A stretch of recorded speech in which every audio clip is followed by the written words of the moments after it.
Jeff Bacon of the DIY Podcast. Today, I have an award-winning author of dark urban fantasy and paranormal, even paranormal romance. This gentleman lives in Alberta, Canada. He also has hobbies of hybrid African violets. He does a lot of traveling, and he also likes knitting. So we're going to get into all of this. I want you to introduce the fabulous JP Jackson. Hey, how's it going? Good. How you doing? Awesome. Although we're expecting snow. Ooh, I know.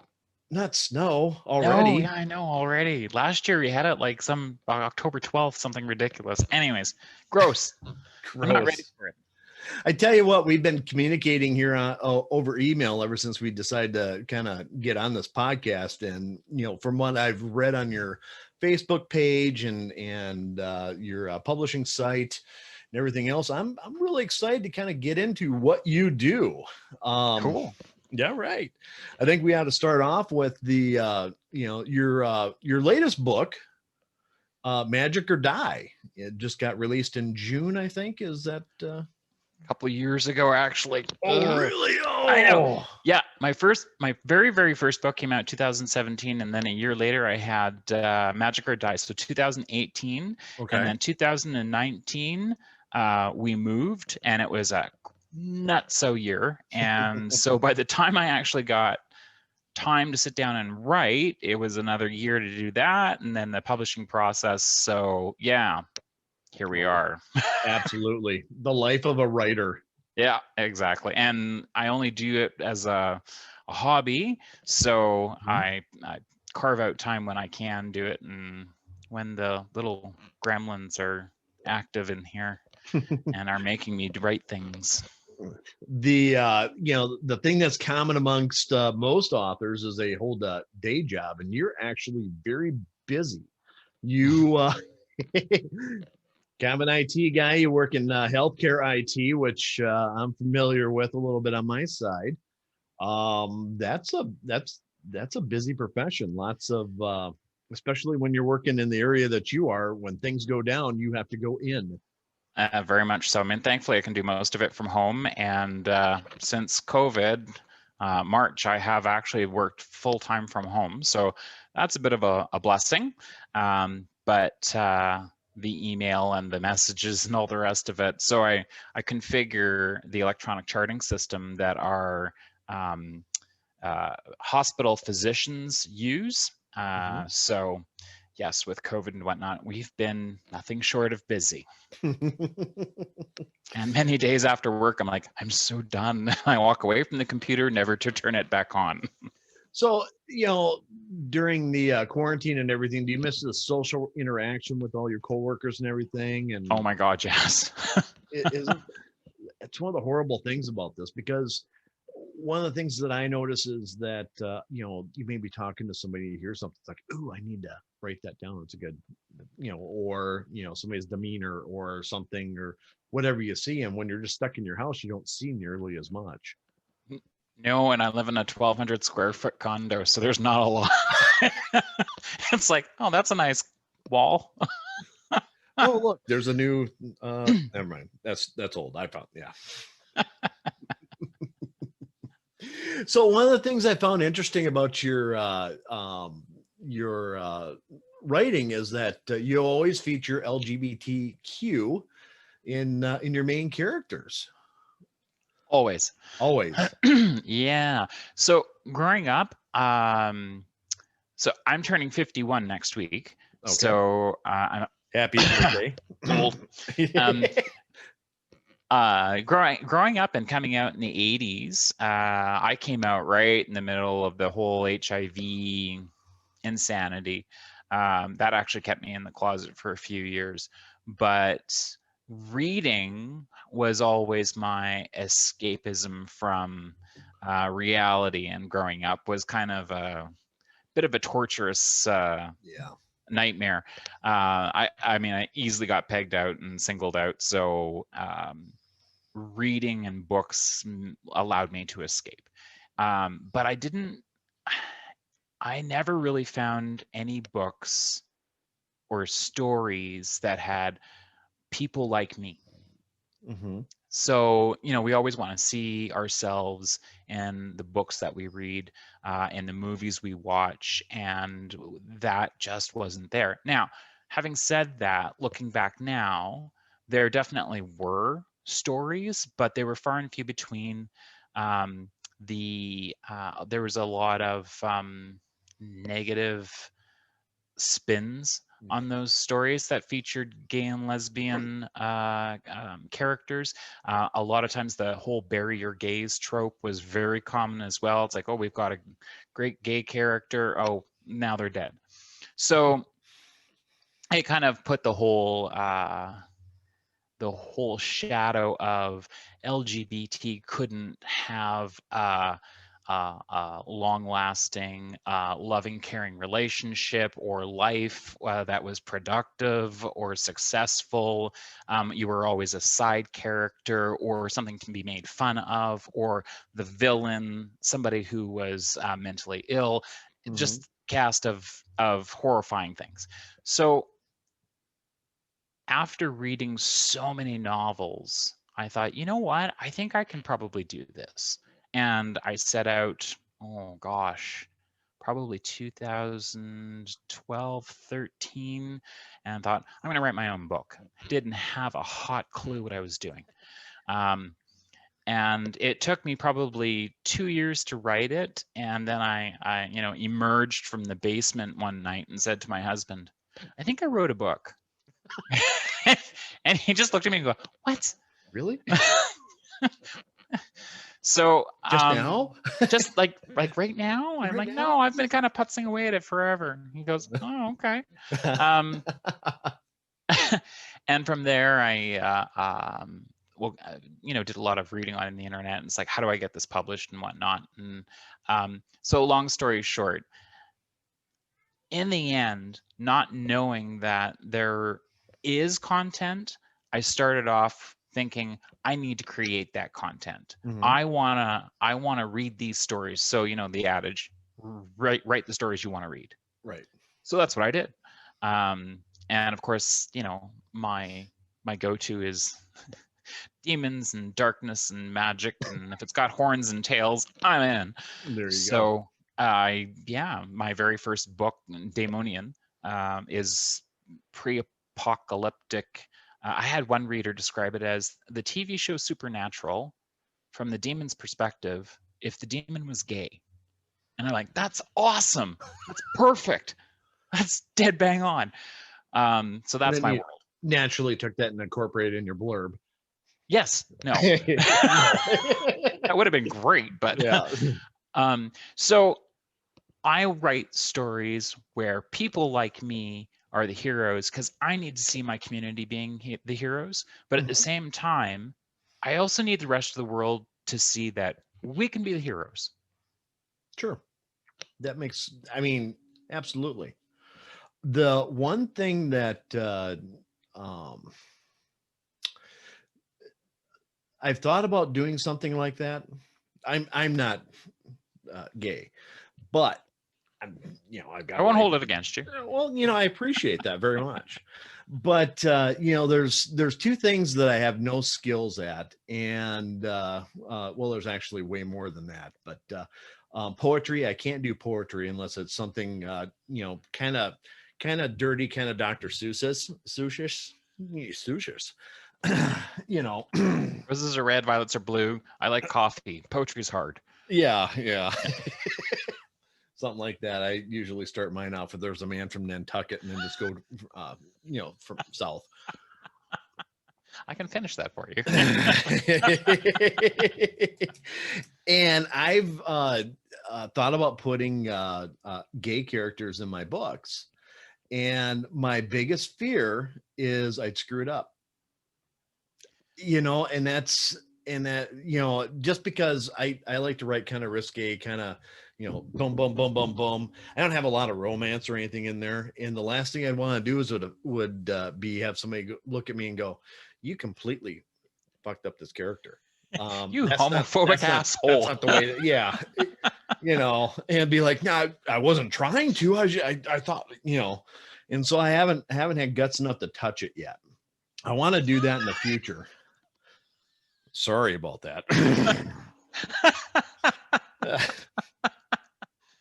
Okay, moving on. Moving on. Touch what, Jeff? Anyway. You know, but it's interesting you should say that, because I don't. I think it's hard when you start writing outside of your own perspective. Like, I mean, I'm cis white gay male, right? I mean, Right. I've just started kind of edging into that territory of own voices, but I mean, there's so many other of my brothers and sisters underneath the rainbow that I couldn't possibly have a voice for, because I haven't lived their experience. And Mhm. I mean, I'm the first to say I've lived, as far as I'm concerned, a charmed life. I don't. I mean, I've had a few instances of in-your-face homophobia through work and whatnot, but nothing. Like, Yeah. I mean, you know, my family was pretty good about it, my coming out process, and I don't know, like, I mean, I've been lucky. I've been very fortunate. Not everybody can say that. So when I start thinking about, you know, some of the people I know who are trans and they're going through their journey and how difficult that's been for them, or even the people of color, you know, it's hard. And my new book that's coming out in April actually is a first generation born Canadian from East Indian parents, Okay. so who emigrated to Canada. So that I was like you, I wanted to do that, but it was like, God, I hope I did this right. Well, you know, one of the things that scares me a little bit is because I read, you know, you get on launch teams and you help other authors out and everything else, and I'm not going to mention any, but you know, you read it and it almost feels like they forced it into the dialogue, or they forced it in there just to try and capture, you know, a different segment of audience for that genre and be able to, yeah, I mean, the last thing I'd want to do and would be make it a marketing ploy or something like that. You know, I'd want it to be completely natural. You know, from an artistic standpoint, I'd want it to be, okay, this really flows nice, and oh yeah, this makes sense. Okay, and it's a natural thing. And I'm not smart enough or a good enough writer yet to do that, you know, is my problem. But like I said, I'd love to put characters like that in my book, but I'm not there yet. But it's kind of like people who have never thrown a punch and they describe a fight scene, you know, and it's like, oh, well, with my thumb straight out, you know. Whatever. You know, I think if it was me, I would say go for it, do it, add your LGBT characters in there, because we'll take all the representation we can get. Give it to a sensitivity reader after you're done, and say, hey, I did this. Did I do it right, or have I screwed up? And I've thought about that. I've got quite a few friends who are in that community that, you know, it's like, here, can you read my book for me and tell me if I'm an idiot? And they probably start off by saying, well, you're an idiot, but I'll read your book anyway. Yeah. But you are a dork, my friend. But yeah, well, just the way I am anyway. So what else is going on? Obviously you're not traveling right now, but No. have you gone to any interesting places or anything that has inspired your writing at all? Oh, well, over the years, yes. Oh God, yes. Thinking. So again, very fortunate, kind of a charmed existence. My husband and I do like to travel. We travel quite a bit, barring the last year. Although you'll notice the house is really quiet right now because the Chihuahuas are in bed and the husband is conspicuously not around because he's in Mexico. Oh, yes. Mexico. I know. We do have a second residence down there, and there were some things that needed to be addressed. So it's been a bit of a first world problem nightmare of getting him down there to deal with some stuff, and then once he got down there, his flight was canceled. So now we're trying to get him home. Oh, geez. It'll happen eventually. But so Mexico, and I would say that we've been lots of different places there, and I would love to delve into some of the Latin traditions, especially when you start talking about the supernatural, because Mm-hmm. there's so many rich and interesting goodies there. Anything you can bring from the Mayan culture seems to, I mean, we saw it in 2012, Coco? the calendar, Yeah. Oh yeah, that. we're Yeah. we're all gonna die, and it's a changing of time and whatever. And I remember all the jokes that in 2013 they discovered the next calendar. To be continued at the end. Oh or look. something. Crap. If we just would have dug in this spot over here, we would have found it. But I mean, the Mayans and the Aztecs, just if you're watch the history channels or you've seen any of the old architectures or anything like that, it's there's a lot of stories that can come out of that. Yep. And so there's that aspect to it. There's also the whole I find the overarching religion in Mexico is Catholicism, and so that in and of itself spawns a whole nother level of supernatural layers to things.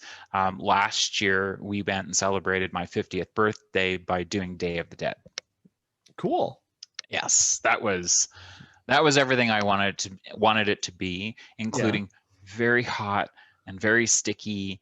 And I'm a kind of stocky, hairy gay guy, so let me tell you, when the humidity is 85% and it's 33 degrees Celsius, which is really hot. As I like to tell my husband, okay, I'm making bear gravy right now. I need to go get cool. Yeah. Bear gravy. That's hilarious. So it was hot and sticky, but the parades, the processions, the cemetery all decked out with the candles and the sugar skulls and whatnot. I mean, it was fantastic. So I'd love to delve into some of that. There's some delicious gems there to pick up and utilize.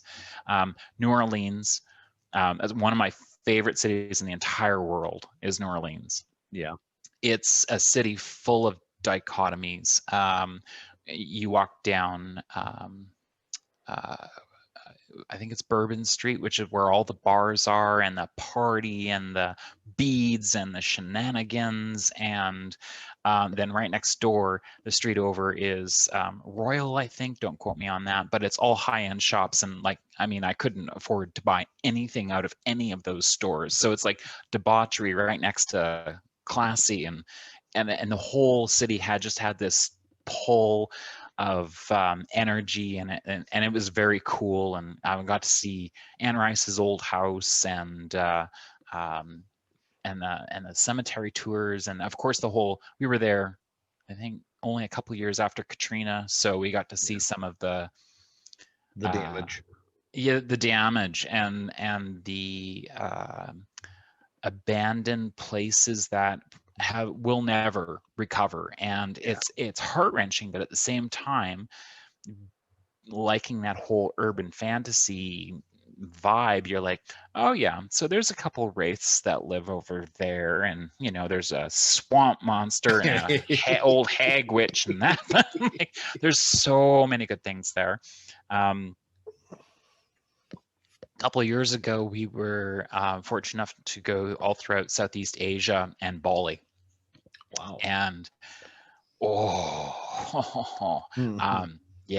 just everywhere you go, I think if you look carefully, there's beauty in people, in culture, in tradition, in food, in the natural landscape. And if you can pick up on those moments of standing back and enjoying the moment, and registering how that made you feel, there are gems to pull from for writing, be it an emotion, be it a scenery, being it object.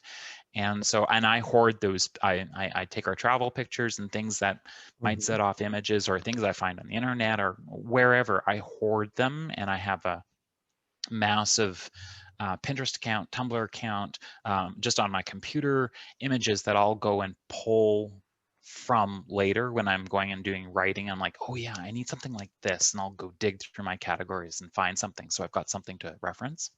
Sure. Sure. I have a 2 hard drives, portable hard drives, just full of junk. And then every now and then I have to clean off my computer, and that's a day's work worth of, okay, this goes in this folder, this goes in this folder, because you would think that being an IT guy, I'd be all organized and everything, and I do everything that everybody else tells me to do. I don't back them up. And I just throw them all into one folder and say, yeah, I'll sort that out some other time so I can go on to the next thing. But I think the last time I looked, my phone has 4,000 pictures stored on it. Yeah, and they're backed up to the Google Cloud, and no, yeah. I just started doing that probably about a year ago or whatever, just because there's a lot of pictures of my kids and stuff that I don't want to lose. But anyway, so you have 2 Chihuahuas, huh? I do. They're partially responsible for the demon summonings. Oh yeah, there's one. She just barked.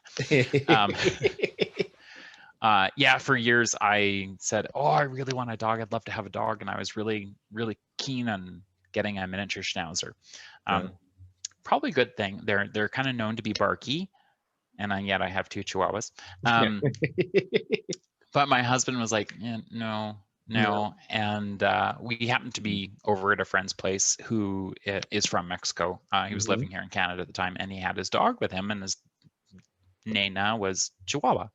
And she was awesome. She was so wonderful. She was friendly. She was, calm, and just not what you think when you hear Chihuahua. And he looked at me and he said, well, if you want a dog, I suppose you could have a Chihuahua. Because they're small, they're easy, right? Right. I'm like, oh, well, that's what's gonna make me get a dog. Oh, okay. So our friend said, well, if you're actually serious about getting a Chihuahua, best you get it in Mexico. That's where the breeding bloodlines are actually, the best. Right. And we're like, oh, okay. So we're at one of our favorite bars in Puerto Vallarta, and after a few tequila, we asked the waiter, who we've known for years, hey, do you know anybody who breeds Chihuahuas? And he's like, yeah, I know Chihuahua Jack. I'll give him a call. 30 minutes later, we had a Chihuahua. Like, it's ridiculous. Chihuahua Jack, huh? Chihuahua Jack, no word of a lie. So, yeah, our little girl is Canela, which is cinnamon in Spanish. Okay. And she's 3 pounds. Oh, wow. Yeah. And at the time, the breeder said, well, we've got 2 puppies. So the other puppy is with another family. I don't expect them to keep her. So, if you like this puppy, her sister would be very much similar. And we're like, oh, okay, well, we'll see. We'll see. And of course, the next day he said, yeah, the family took the Chihuahua. And we're like, oh. So we ended up with 1 Chihuahua, and that my husband was like, oh, my dog. And I'm like, I'm the one that wanted a dog. What the hell? So when we got home, we had the 1 Chihuahua, and I was kind of like, well, the dog is sitting on your lap. This is not how I wanted this to go. And right. I was complaining to a friend, and my friend found another dog online that was kind of north of where we live. And I'm in Edmonton, which is it's the most northern city in Canada of its populations. And we're over 1.2 million. Oh, wow. Yeah. So we traveled, I think, 45 minutes north of the city, and in a very small town found our second dog, Jalisco, which is the state in Mexico where Puerto Vallarta is. Okay. And so we found him, and he's like, oh, he's perfect. And he's 8 pounds. So he's our bruiser. He's the protector. He's a goofball. He's a goofball. All right. They're about to turn 12 here, so Oh wow. they're getting into their senior years. Although Chihuahuas will live up to 20 years, so Real, I didn't know that. I Really? mean, neither did we. That's funny. So do they help you with your knitting? No, they usually just look at me and go, "Why aren't you petting me?" That's an interesting hobby that I wouldn't have guessed. Knitting. So do you just knit like scarves, and do you do the whole grandma patterns where you make these big, huge, stocking caps and everything, or what do you do? I can. I do scarves, sweaters, hats, mitts, fingerless gloves, socks, baby blankets, the gamut. I mean, I've been doing it for so long. I'll look at a pattern and kind of, well, depending on how complicated it is, I'll look at a pattern and go, yeah, whatever, and I'll just go do my thing. My niece and nephew, when they were younger, I asked them, I said, "So what's your favorite animal?" Of course, they're twins, fraternal twins. The girl said, "Oh, I like puppy dogs." And the boy went, "I like sharks." Okay. So I went away and I knit her a puppy dog toque. Okay. Woolen hat. Did you guys say toque down there? No, I don't. Okay, it's a French Canadian word, and it's basically just your knitted hat, winter hat. Stocking cap. So it was pink, and I put big googly eyes on it, and had a big floppy ears on it, and looked like a dog. The shark, however, I had to really kind of make up my own pattern, but it looked like the shark was opening up its jaws and eating his head, and the tail was flipped over, kind of thing. So that's cool. I want one. I want one. I think they wore it twice. It's like, "Oh, Uncle's coming over. Quick, put your hand on." I was imagining you telling me something like on the Christmas Story where it's this big knitted bunny suit or something like that, or I made you a onesie. Woohoo! Thanks a lot, Uncle. Exactly. It's a mindless activity that I can sit and do while watching TV. I have a hard time just sitting and watching TV. So sometimes I'll pull out the knitting needles and just kind of, and I'm making something while I'm watching and doing. I feel like I'm doing something. Cool. So let's get back to the book biz a little bit. So what you got going on right now? I mean, do you have some releases coming up, or two? Two. I know, it's crazy. So I didn't write very much for a year or two, and then all of a sudden it was like, bleh. Well, you're kind of a busy guy, so a little bit, yeah. So April of this year, I have a novel coming out. So my publishing house is 9 Star Press, and they are an indie publishing house, and they only take stories that have an LGBT character lead. Okay. So I was very happy to get accepted by them because I'm writing for my community and they're publishing for my community. So it's kind of a nice way to give back and make sure that, we're focusing good content. Yep. So anyways, the book that's coming out in April is called Summoned. It is about male witches, werewolves and fae, blood feuds, morally gray magic, wishes gone bad. You've got me sold. That's my cup of tea. That's my jam. You're my people. All right. So, I'm going to throw this spin at you too. It's the first book I have written where there are some sexy fun times. Okay. I never really ever wanted to write sexy fun times. That was, I was like, but after after reading a lot of different books and seeing how well Anita Blake's books do, the True Blood Sookie Stackhouse series did. Yeah. Not that that's, well, Anita Blake's books got really heavy into the sex and whatnot, but a lot of the other urban fantasy stuff have that element to it. And as much as I didn't really want to go there, it sells well. And I thought, you know what? Let's try one book. Let's see if this outstrips the sales of the other two. Mm-hmm. And I had, honestly, I had fun writing it. This was fun. It was just, I mean, despite the sexy fun times, it was just fun to write. So the main character, as I already had said earlier, is first generation Canadian. Okay. So the family dynamics is very much you have to stick around, you have to help out the household. You're the boy, we expect big things of you, the expectation levels are high. So the main character, Dev, has always been interested in the occult. His bedroom is full of tarot cards and rune stones and bags of bones and all that stuff. But despite everything that he's put into this love of his, he's never, ever had any supernatural experiences.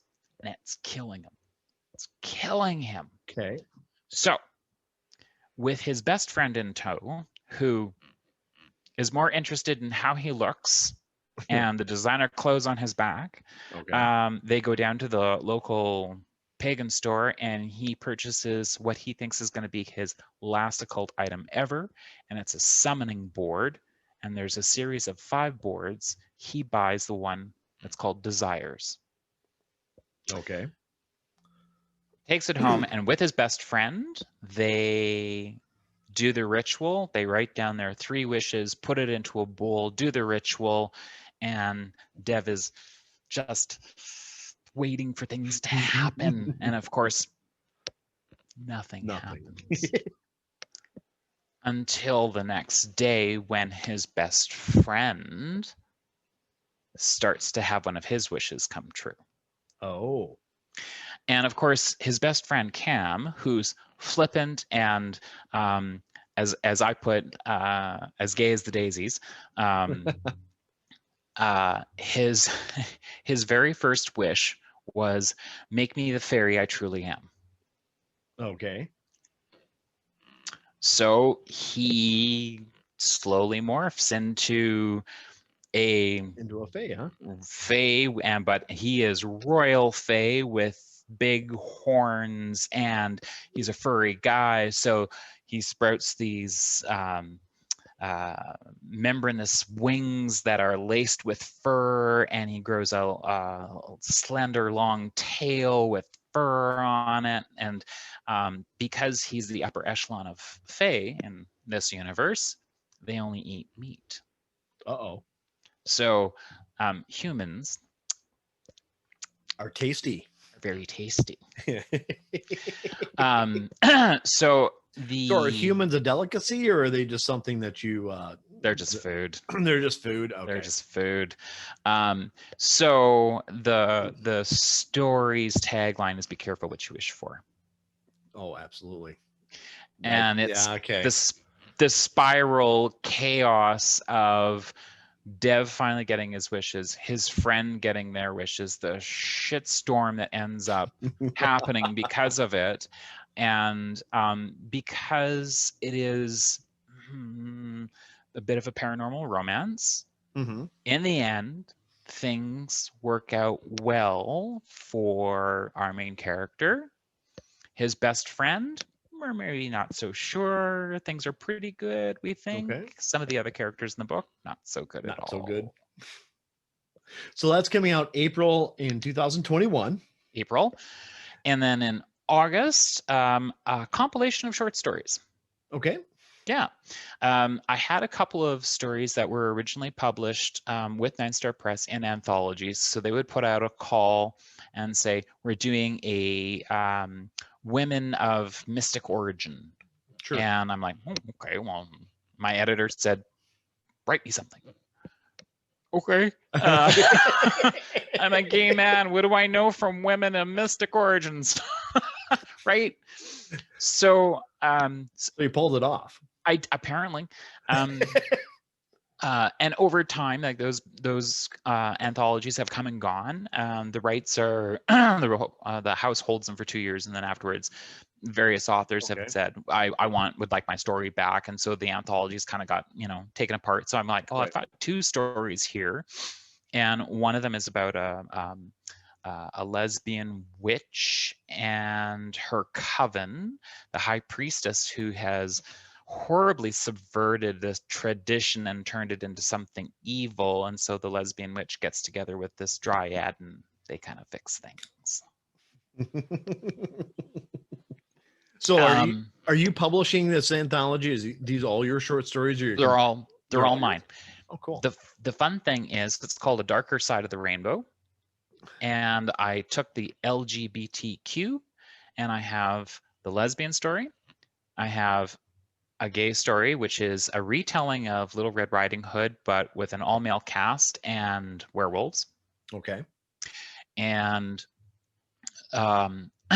B is a story called Within These Walls. Young married couple buy their very first house next to this really quaint, cool, cottage-looking house. It's amazing, and it's got this amazing backyard with the garden, and they see the fellow there who owns the house, and they start to see him all over town, and they eventually sort of kind of get to know him, and then the husband and the male in the married couple is bisexual, and they develop a little bit of a relationship with the next door neighbor, not realizing that he's an old retired incubus. Oh. Who's neither all that old or retired. Uh-oh.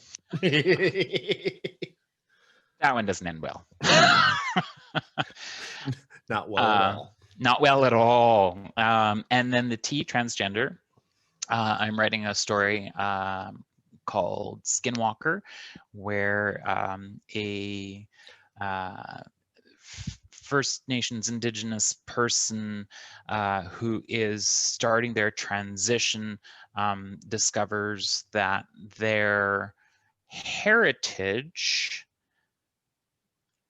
and the old stories of Skinwalker, I like where this is going, are alive and well, and they are able to crawl into other people and take on their form. Cool. And that one actually, I've had to do a lot of digging and research and talking to folks who are Indigenous and who are in their trans journey and making sure I get this right, because there's a lot of potential for pitfalls in that one. So I'm hoping that I get this right. So there'll be sensitivity readers and all the rest of it, because I think it's a great concept. It is. Yeah, I think it could be a lot of fun, but I just want to make sure I do it right. The nice thing is that, if you don't do it right, somebody will let you know. Oh yeah. And I'm okay with that. I'm totally okay with that. If they go like, dude, no. I'll be like, pull it out. And then the last, the Q. The Q is I'm just about done the story, and I'm so excited about this one. The story is about Azador necrophilia hex. Okay. I binged watched all of RuPaul's seasons, and I thought I gotta create a drag queen character here. So I did, and Azador is actually a character who will be featured in the follow-up book to Magic or Die. Okay. And so in Magic or Die, there's four different classes of magic. Arcanes, who have a demon that possesses them. And so we're not really sure, is it the demon's magic or is it the individual person's magic? Sure. We have elementals who can control ice, The elements, wind, yeah. fire, that kind of stuff. Sure. And then psychs, who can telepathy, teleport, telekinesis, all that stuff. Sure. But much more than that too, like astral projection, empathy, all that kind of elanchu. Okay. People who can discern truth from fiction. Ooh. So if you've got somebody who can cast illusions and you're in a elanchu, you can see right through them. Cool. So Magic or Die has those 3 classes of magic, and then there's the 4th dirty class, blood magic. Okay, sure. Blood magic is available to anybody. Anybody can actually get into blood magic if you're willing to, slit somebody's throat. Absolutely.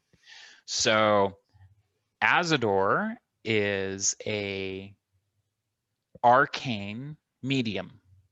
So she's a drag queen, and she's very much a genderqueer, gender fluid individual, but dark. She sees the dead, and as she's performing, she pulls out her demons and uses them in her performance, and the crowds go wild and they love it, but they don't really get what's going on. Mm-hmm. And she sees the dead. The dead tell her secrets. Wow. So when she's backstage and all the other drag queens are picking fights on her, she's like, girl, don't even. You just snatched that wig off of your dead grandmother's head. I know you did. Because their grandmother is standing right there telling them that. Absolutely. So the last story is called Drag to Hell, and it's the origin story of Asdor. Huh. That is cool. I actually can't wait till that's released. I'll pick up a copy of that. It sounds It's gonna be great. fun. You definitely have a great imagination there, sir. It's a little weird. That's okay. Weird sells. Well, hopefully.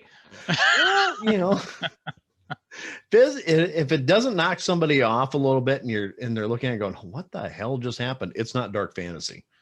If that grim, dark, kind of gritty type fantasy, if it doesn't knock you on your heels a little bit, and if you're not reading a chapter and you don't go, what the fuck?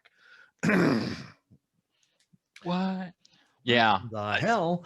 Do you ever wonder after you've written something going, I should have taken that darker?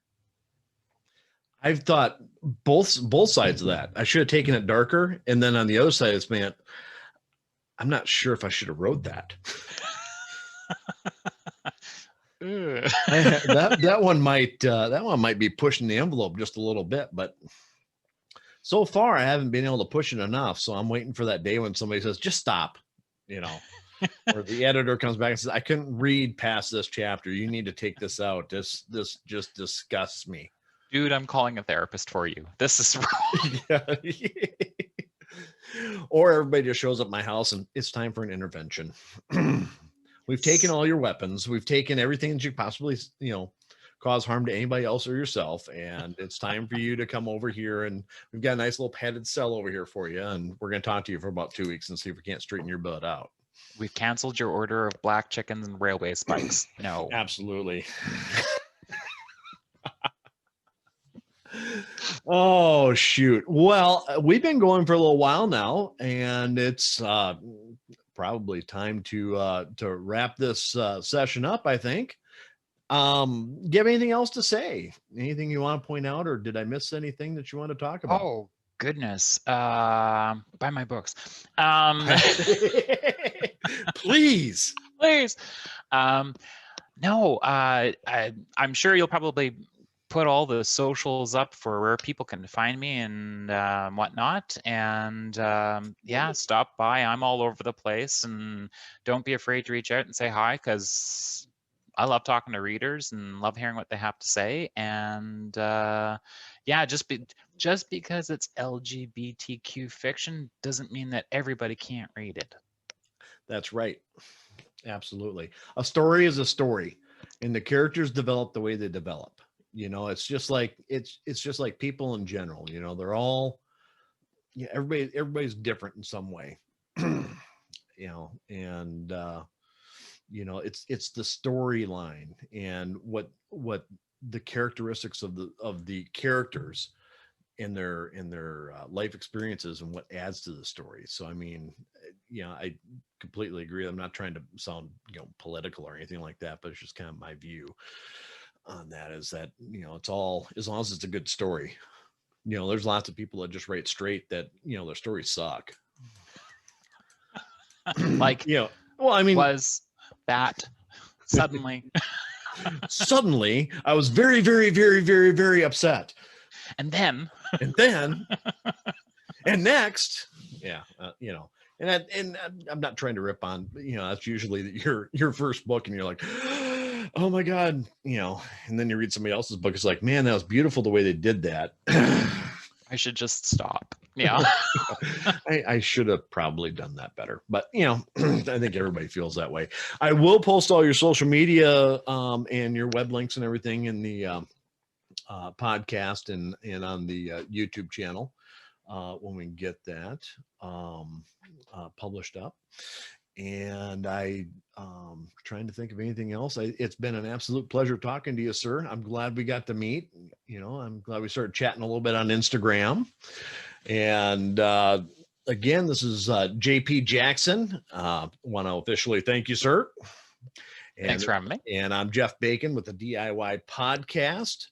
And I want to thank everybody for listening, and have a great evening or morning, whatever it is. All right.